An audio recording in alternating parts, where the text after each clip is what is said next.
Welcome to the GK objective biology channel. तो इस channel को लाइक करें, शेयर करें और सब्सक्राइब करें latest update NEET study material की पाने के लिए, और लेटेस्ट अपडेट अपने नोटिफिकेशन बॉक्स में पाएं। तो देखो, बड़ा ही इम्पोर्टेंट टॉपिक है भैया, ट्रांसजेनिक एनिमल्स। हर साल क्वेश्चन आ रहा है इस टॉपिक से, तो इस चैनल पे ऐसी वीडियो लगाई जा रही हैं जिससे क्वेश्चन आ रहे हैं। तो ट्रांसजेनिक एनिमल्स की बात करेंगे, ज़रूर क्वेश्चन आता है इस टॉपिक से, बहुत इंपॉर्टेंट टॉपिक है। तो हम इसमें देखेंगे ट्रांसजेनिक एनिमल्स ह्यूमन के लिए कैसे यूजफुल हैं। इस चैप्टर का नाम ही है भैया biotechnology and it's applications for human welfare. तो हर चीज़ ह्यूमन वेलफेयर के लिए है।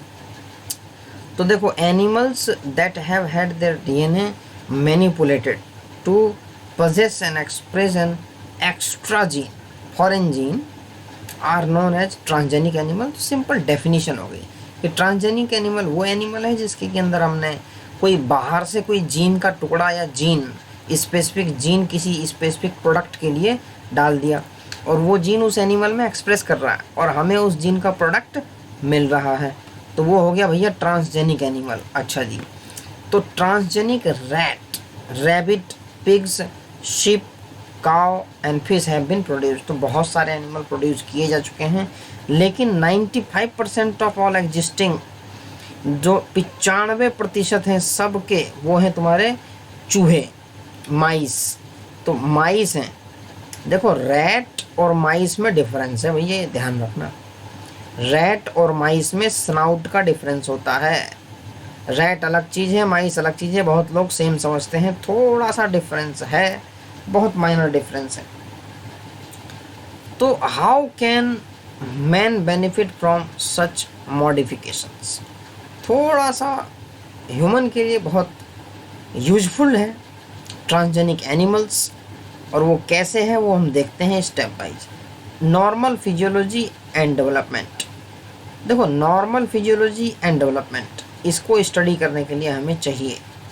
तो transgenic animals can be specifically designed to allow the study of how genes are regulated and how they affect the normal functions of the body। तो transgenic animals में हम ये सब स्टडी कर सकते हैं एंड इट्स डेवलपमेंट। तो example दे रहे हैं कि study of complex factors involve in growth such as insulin like growth factor. तो हमें अगर इसका रोल देखना है तो हम ट्रांसजेनिक एनिमल्स पे करेंगे तो बड़ा ही अच्छा रोल देखने को मिलेगा, और उसको हम बहुत ही आसानी से स्टडी कर सकते हैं। तो ये हो गया। एक तो है तुम्हारा नॉर्मल फिजियोलॉजी एंड डेवलपमेंट वाला, स्टडी ऑफ डिसीजेस। दूसरा बेनिफिट जो है कि बहुत सारी डिसीज़ जो होती है उसके बारे में हम स्टडी कर सकते हैं। तो many transgenic animals are designed to increase our understanding of how genes contribute to the development of disease. तो डेवलपमेंट ऑफ डिसीज़ कैसे हो रही है, इसको हमें हेल्प करेगा अगर ट्रांसजेनिक एनिमल है तो देखो, these are specially made to serve as models for human disease. जो ह्यूमन डिसीज़ के लिए मॉडल हैं वो। तो today transgenic models exist for many human diseases such as, किस किस के लिए है इन डिसीज़ के नाम याद रख लो, एक क्वेश्चन यहाँ से आ सकता है। कैंसर के लिए है, सिस्टिक फाइब्रोसिस के लिए है, रूमेटॉइड आर्थराइटिस के लिए भी है, अल्जाइमर्स के लिए तो है ही, खैर वेल नॉन डिसीज़ है। तो भैया अल्जाइमर पर तो बहुत रिसर्च चल रही है, लेकिन ये रूमेटॉइड आर्थराइटिस देखो जॉइंट पेन वाला है, ऑटो इम्यून डिसऑर्डर है। तो इसके अंदर भी देखो, ये जो तुम्हारी है कि ट्रांसजेनिक मॉडल इसका भी एग्जिस्ट करता है। बायोलॉजिकल प्रोडक्ट, इस पॉइंट को धर लो भैया, बायोलॉजिकल प्रोडक्ट क्वेश्चन इसी से आएगा, बायोलॉजिकल प्रोडक्ट से। इसी का हम वेट कर रहे थे और इसी में मैं बताता हूँ। तो medicine required to treat certain human diseases can contain biological products. ठीक है, बायोलॉजिकल प्रोडक्ट तो होगा ही, but such product are often expensive to make. अब कुछ बायोलॉजिकल प्रोडक्ट की कीमत बहुत महंगी है। आपने सुना होगा 5-5 करोड़ के इंजेक्शन हैं, वो सही में इतने महंगे इंजेक्शन हैं, लेकिन उनको बनाने के लिए भी तो स्पेशल टेक्निक यूज की जाती है ना। तो transgenic animals that produce useful biological products can be created by the introduction of the portion of DNA और gene which codes for a particular product. अब कोई पर्टिकुलर प्रोडक्ट हमें एनिमल के अंदर चाहिए और वो जीन उस एनिमल के अंदर है नहीं, तो क्या करेंगे, उस जीन को हम जहाँ ये प्रोड्यूस होता है जिस एनिमल में, उससे निकालेंगे, निकाल के फिर हम उस एनिमल में डाल देंगे जिसके अंदर हमें एक्सप्रेस कराना है। तो इसके लिए तुम्हें एग्जांपल दिया गया है human protein alpha 1 antitrypsin use to treat emphysema, तो इसको हम एक्सप्रेस कराएंगे। ठीक है, एक तो ये हो गया। सेम अटेम्प्ट किए जा चुके हैं फिनाइल कीटोन्यूरिया के लिए और सिस्टिक फाइब्रोसिस के लिए। अब जो तुम्हारा सबसे इम्पोर्टेंट जो रिपीटेड पूछा गया है ये काओ रोजी के बारे में।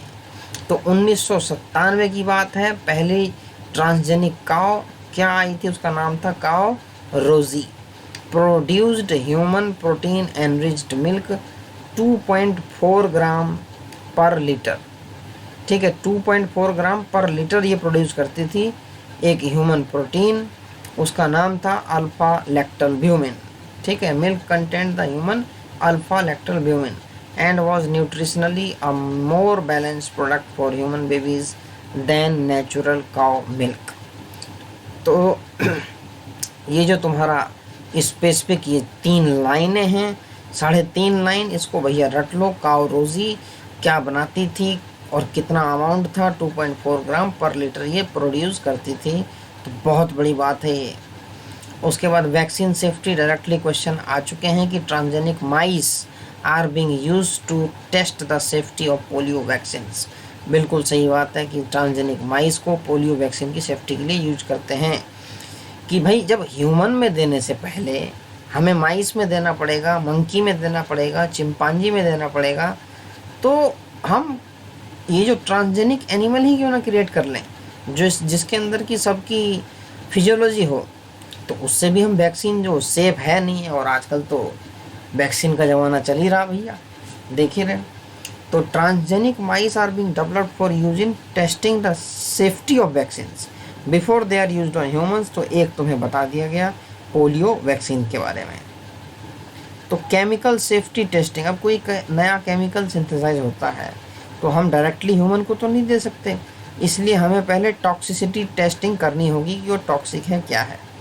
तो this is known as toxicity oblique safety testing. पहली बात, the procedure is the same as that used for testing toxicity of drugs.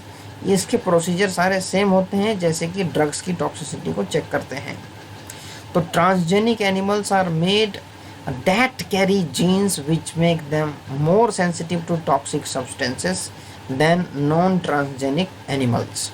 तो हम ट्रांसजेनिक एनिमल को किसी पर्टिकुलर केमिकल सब्सटेंस के लिए बहुत ज़्यादा सेंसिटिव बना सकते हैं और फिर हम स्टडी कर सकते हैं कि भाई कितने पे ये अफेक्ट करेगा, कितने कॉन्सेंट्रेशन पे अफेक्ट नहीं करेगा। तो ये इसमें लिखा हुआ था। तो toxicity testing in such animal will allow us to obtain results in less time. ठीक है, रिजल्ट जल्दी आ जाते हैं, ये भी एक एडवांटेज है। तो केमिकल सेफ्टी एंड टेस्टिंग का बड़ा ही इंपॉर्टेंट पैराग्राफ है। वैक्सीन सेफ्टी से क्वेश्चन आ रखे हैं, बायोलॉजिकल प्रोडक्ट इससे भी आ रखे हैं।